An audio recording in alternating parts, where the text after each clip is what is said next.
Well, back to School of Joy. Today's lesson, marketing.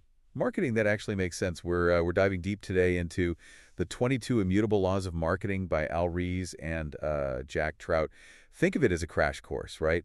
On how to stand out when, like, the world's overflowing with all these brands just, fighting for attention. It's like, you show up to school on the first day and everyone's trying to like get into the same super exclusive club. Oh, yeah, I get that. So it's not just about having, like, the best product. No, no, it's more like owning that specific spot, in that crowded schoolyard. Okay, so the book, it kind of throws out the textbook, right? Yeah, it says straight up people choose based on what they believe, not like some objective best. Think high school, right? Most popular kid.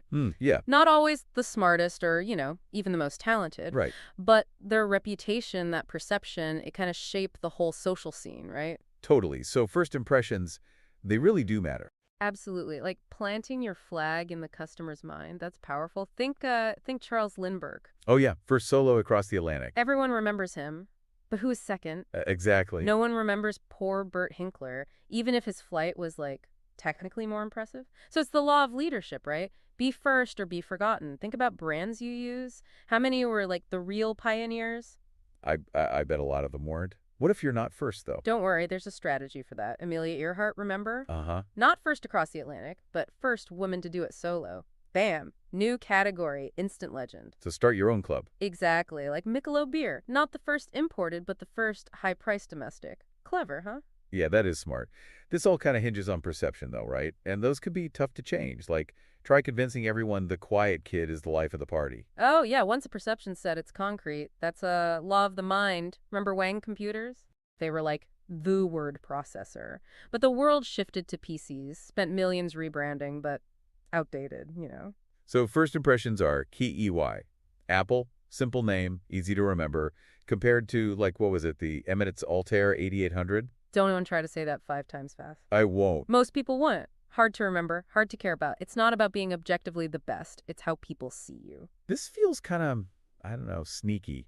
Can a mediocre product win just because it's, like, marketed brilliantly? It's not about being sneaky. It's about strategy. People buy on what they believe, right? And that's not always just the facts. Like, everybody knows Japanese cars are reliable. Is it always true? Maybe, maybe not. But that perception, it's powerful. It's like a battle for, like, legitimacy, right? Yeah, the brand that owns a concept, they can make competitors look like pretenders. Whoa. So how do we, like, actually do this? Let's get tactical. The laws of focus and exclusivity.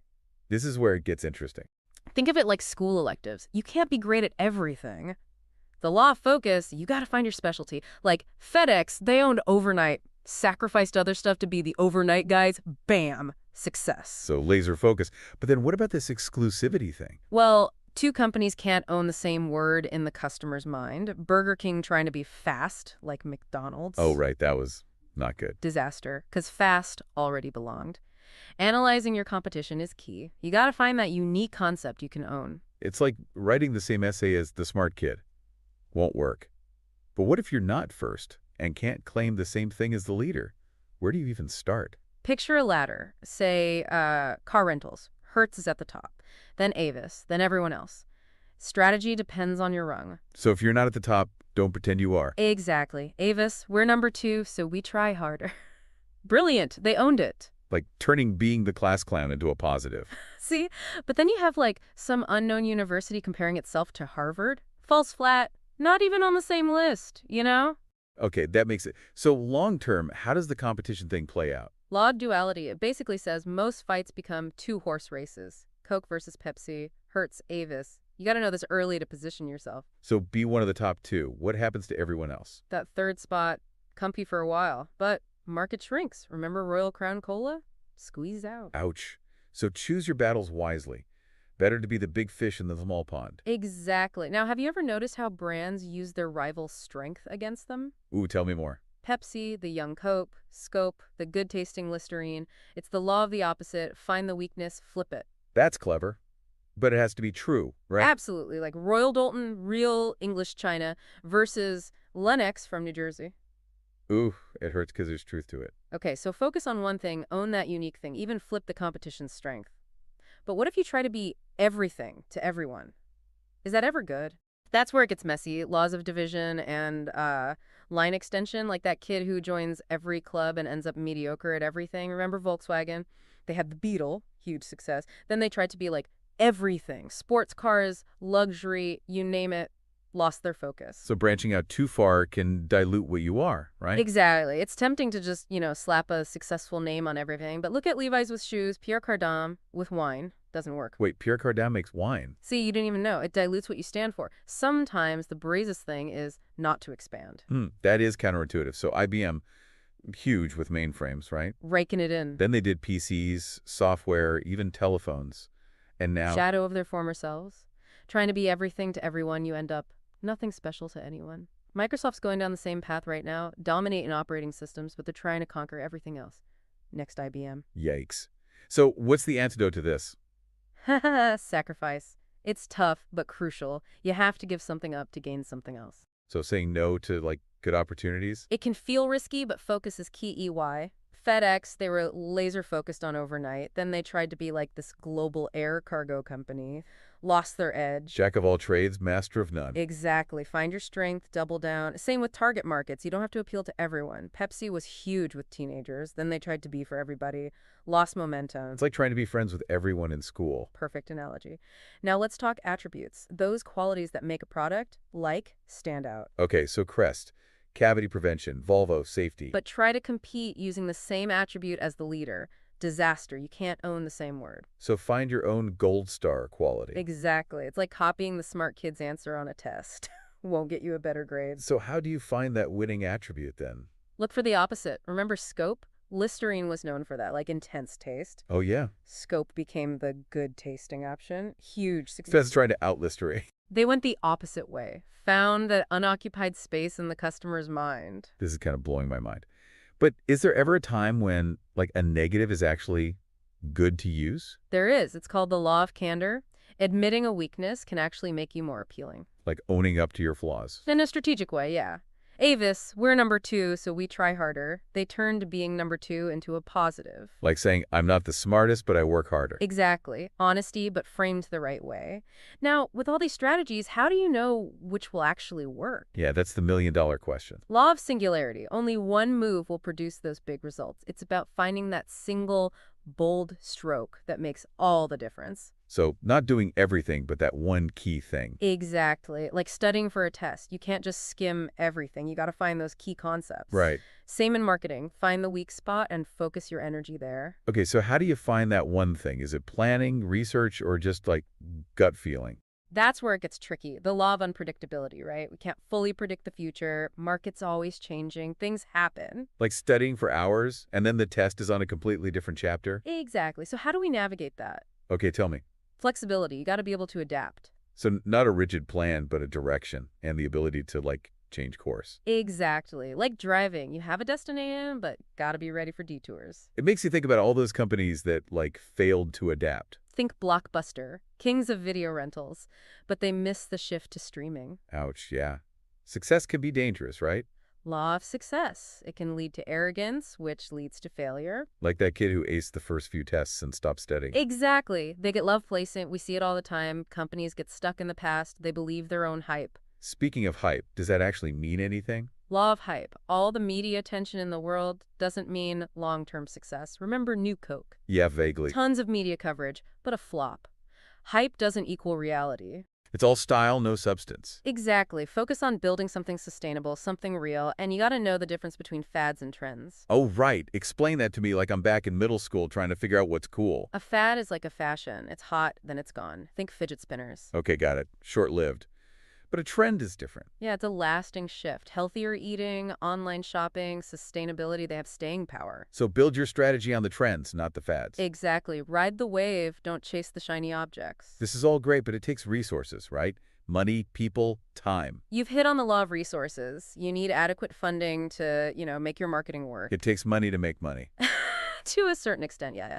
But it's about spending it wisely. Focus on the strategies that will really make an impact. Be resourceful. So smart choices, even if you don't have a ton of cash. Exactly. Think Domino's Pizza, franchising, or forming partnerships. Be creative. This is all really insightful. So have we covered all 22 laws? Not quite, but we've tackled some of the most crucial ones. This has been a real eye-opener. I'm seeing brands in a whole new light. That's the power of knowledge. And remember, this is just the beginning. Okay, so my brain is like buzzing with all these marketing laws. I know it's a lot, Yeah, it's a lot to take in. but like, is it really this simple? Can Right. you just follow these 22 laws and bam, you're successful? If only it were that easy. Right? Because like, if that's all it takes, sign me up. There's a reason the book isn't called like 22 Easy Trips to Marketing Domination. Yeah. They actually, the authors, they give a warning, towards the end. Oh, a warning. Yeah, it's something everyone should kind of take to heart. Okay, this sounds kind of ominous. Like a pop quiz I didn't study for. It's about trying to actually like implement these ideas in companies, especially big ones. Why is that? You'd think companies would be like all over this stuff. Well, you'd think, right? But a lot of these laws, they challenge like how things are usually done. They go against what people, higher ups especially, believe. Even their egos sometimes. Take the law of perception. Right. Most companies are obsessed with being better, like better features, better specs, outdoing the competition. Yeah. But they forget how the customer actually sees all that stuff. They're stuck in that like product world, not the customer's world. Exactly. And then the law of leadership. Ooh, yeah. That one really ruffles some feathers. People in charge, they like to think they succeeded because they were the best, the smartest. Right, right. Not just because they were, first out the gate. It's hard to admit that like timing and perception can be that important, even if your product is amazing. Totally. And don't even get me started on the law of sacrifice. Oh, that one. Yeah. That's a huge mental block for companies. They don't want to narrow their focus. They think more is always better. Right. We got to offer everything for everyone, but we've seen how that goes. Brand dilution, confused customers. Yeah. And ultimately failure. Exactly. It's like that kid who joins every club, takes all the AP classes, and stars in the play. Oh, yeah. I knew a few of those. Impressive, but are they actually good at anything? Right. And then there's line extend, and the one that seems logical. This is like baked into company DNA, it seems. They see a successful brand. And they're like, let's slap that name on everything. Yeah, like the magic will just like automatically transfer. It's tempting, right? But it rarely works. Even bringing this UP can be a challenge, especially for those who benefit from the expansion, even if it's not strategically smart. So even if you get these laws, actually using them in a company, it's a whole other battle. Totally. You're not just presenting ideas. You're challenging, like, the whole system. It's like trying to, I don't know, convince the school to change the whole curriculum based on some new idea. Exactly. You're going to get pushback. So what do you do if you're like that lone marketing person? Well, you don't just wave the book around shouting, I told you so. Right, probably not. Be prepared for resistance. Pick your battles. Stay focused on the long game. The laws of marketing might be immutable, Right. but people, especially in companies, definitely aren't. So you got to know how to play the game. Okay, for our listeners, what's the key takeaway here? Like the one thing they should write down? Don't just read this book. Apply it. Don't just memorize, but look around. See which laws are being, broken, which ones are winning. That's the real learning. So become a student of the marketplace, like observe, analyze. Exactly. Think critically. Challenge assumptions. Don't be afraid to experiment. The best marketing, it's often the stuff that breaks the mold. That's how you master it. I love that. So we've talked about leadership, category, mind, focus, exclusivity, sacrifice, opposite, division, line extension, singularity, unpredictability, success, hype, acceleration, resources, even that challenge of like actually using these ideas. Are we ready to tackle the rest, or are our brains going to like explode? We've covered a lot, and it is a lot to take in, but there are a few more that I think are really important for, getting the full picture. Ready to keep going. Yeah, hit me with it. Okay, let's talk about the law of failure. Failure. Like, why are we even talking about this? Isn't the point to like avoid failure? Well, the authors, they actually encourage us to embrace failure. Embrace failure. Yeah, see it as a stepping stone. Okay. They say companies that are afraid to fail, that punish mistakes, they're the ones that end up being mediocre. So you can't make an omelet without breaking a few eggs. Exactly. The key is to fail fast, learn, and move on. Don't dwell on it. Analyze it, get the lesson, and use it next time. It makes you think about all those like overnight success stories, Right, where it seems like proof they just magically made it. Yeah. But what we don't see is all the work behind it, right? Exactly. All the failed attempts, the doubt, the uncertainty, that's all part of it. So next time I'm bummed because something didn't work out, it's really a learning experience. Exactly. Don't let fear of failure hold you back. Okay, now let's talk about the law of perspective. Perspective, okay? This is about thinking long term. Marketing takes time. What seems like a good idea now might backfire later. Like those crash diets. Quick weight loss, but then you get it all back. Perfect analogy. It's about playing the long game, building something sustainable, not chasing quick wins that might hurt you later. So patience is key. Definitely. Foresight, too. It's like planting a tree. You don't expect it to be a giant oak overnight. You got to nurture it. Exactly. Same with the brand. This is making me rethink everything. Okay, what else is there? The law of the hammer? Sounds aggressive, but it's really about focus. It's better to be a master of one tool than to have, like, a toolbox full of stuff you barely know how to use. So find your strength and, like, really get good at it. Exactly. Find your hammer and swing it with confidence. Okay, that's a good visual. It makes me think of all the different marketing tactics. Social media, email, content, SEO. Right. It can be overwhelming. But maybe it's better to just pick one and really become an expert. Exactly. Don't spread yourself too thin. Find your hammer, the one that really works for you. Okay, so simplification, focus, this is powerful stuff. What else? The law of context. Everything is relative. What works in one situation might be a disaster in another. Don't just copy what someone else did. It's like you can't wear the same outfit to a wedding and a funeral. Exactly. You got to understand your market, your industry, the whole context. What works for a teen clothing brand won't work for, like, a bank targeting retirees. This makes me think of all those best practices articles. Right. They can be helpful, but you have to adapt them. There's no one size fits all. Exactly. Think critically, understand the principles, and then apply them to your situation. So be a student of the marketplace. Observe, analyze, adapt. Exactly. Now, let's talk about the law of change. The market is always changing, right? Oh yeah, especially these days with technology and like how people are behaving. It's happening fast. Think social media, mobile devices, online shopping. The whole landscape is different. The company that didn't adapt, they're gone, right? Well, they're struggling. The only constant is change. Embrace it, anticipate it, and be ready to change your strategy. Agility is key. Flexibility. Definitely. Be curious, experiment, keep learning. This is great. Okay, what else? Let's talk about the law of mortality. Mortality. That sounds kind of, Morbid. yeah, a little bit. It's about realizing that even the most successful brands, they don't last forever. Whoa. So nothing is truly permanent. Not even in marketing.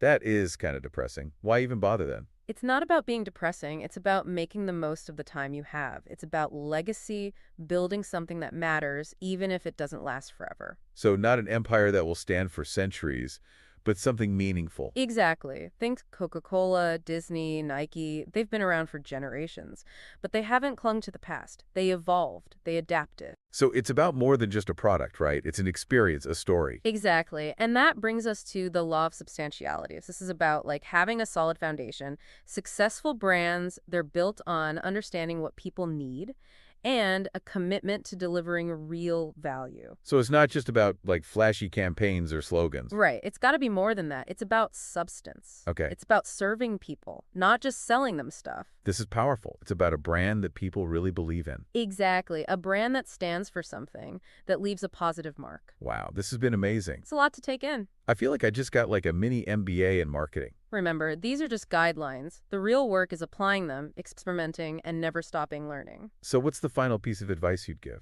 Don't be afraid to break the rules, to think differently. The most successful brands are the ones that push boundaries and take risks. That's inspiring. But, yeah, the authors warned about implementing these ideas in companies.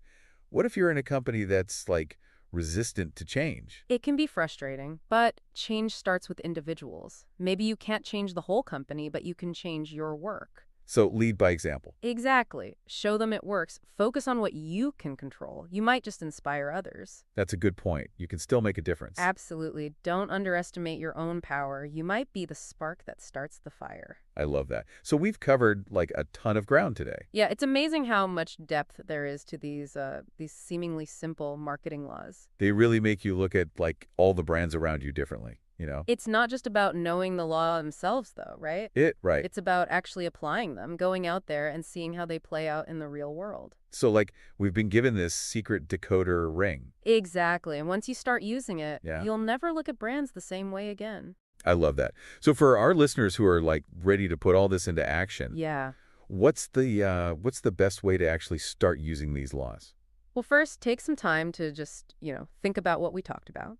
Okay. Which laws really stood out? Which ones maybe challenged, like, your old way of thinking? So like review your notes after a really good class. Exactly. Then pick one or two that you can, like, start using right away. Okay, got it. Maybe it's the law of focus, really narrowing down to become an expert. Right. Or maybe it's the law of the opposite, finding that unique angle that like shakes things up. You got to find those aha moments and turn them into like something real. Absolutely. Once you've got your focus, Yeah. start looking at the marketplace through that lens. Okay. The brands you love, the ones that are failing. Ask yourself which laws are at play. It's like the whole world becomes a marketing case study. Exactly. The more you do this, the more it becomes like second nature. It's like building that marketing muscle.